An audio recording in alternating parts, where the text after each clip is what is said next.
আসসালামু আলাইকুম। আমাদের যে টেস্ট পেপার সলভিং কোর্স আছে, তোমরা যারা আমাদের কোর্সে এখনো ভর্তি হও নাই, ভাবতেছো ক্লাস কিরকম হবে, বুঝতেছি না ভাইয়া এটা ভর্তি হব কি হব না, বিভিন্ন দ্বিধাদ্বন্দ্বে আছো। পরীক্ষার ডেট কিন্তু অ্যাপ্রক্সিমেট হয়ে গেছে, 7 তারিখ হয়ে গেছে। মানে তোমাদের একটা ধাক্কা খাইছো যে অনেক আগে দিয়ে দিছে পরীক্ষা। এই অল্প সময় কিভাবে তোমাদের ক্লাস মানে পড়াগুলো গুছাই নিবা, টেস্ট পেপারগুলো কিভাবে সলভ করবা কিছু বুঝতে পারতেছো না।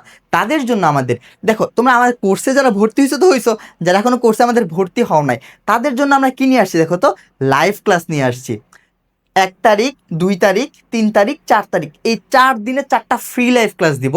তোমরা যারা কনফিউজড আছো যে ভাইয়া ক্লাস কিরকম হবে, বুঝতেছি না ভর্তি কি হব কি হব না, তাদের জন্য এই ক্লাসগুলো। তোমরা ক্লাসটা দেখো, যদি ভালো লাগে আমাদের কোর্সে এনরোল হয়ে যাও। ক্লাসগুলো প্রত্যেক দিন সন্ধ্যা 7টা 30 মিনিটে হবে। প্রথম দিন হবে 1 তারিখে হবে পদার্থ বিজ্ঞান, 2 তারিখে হবে কি রসায়ন ক্লাস, 3 তারিখে হবে উচ্চতর গণিত, 4 তারিখে হবে জীববিজ্ঞান ক্লাস। তোমরা যারা আমাদের এই কোর্সে এখনো ভর্তি হও নাই, আমাদের ফ্রি ক্লাসগুলো দেখতে পারো। যদি ভালো লাগে, মনে হয় যে এটা তোমাদের জন্য ফ্রুটফুল হবে, তোমরা আমাদের কোর্সে ভর্তি হয়ে যেতে পারো। ইনশাল্লাহ তোমরা যদি আমাদের এই কোর্সে থাকো, তোমাদের এইচএসসির প্রিপারেশনটা হবে একদম কম্প্যাক্ট এবং গুছালো। সকলে ওই পর্যন্ত ভালো থাকো। দেখা হচ্ছে তোমাদের সাথে ক্লাসে। আসসালামু আলাইকুম।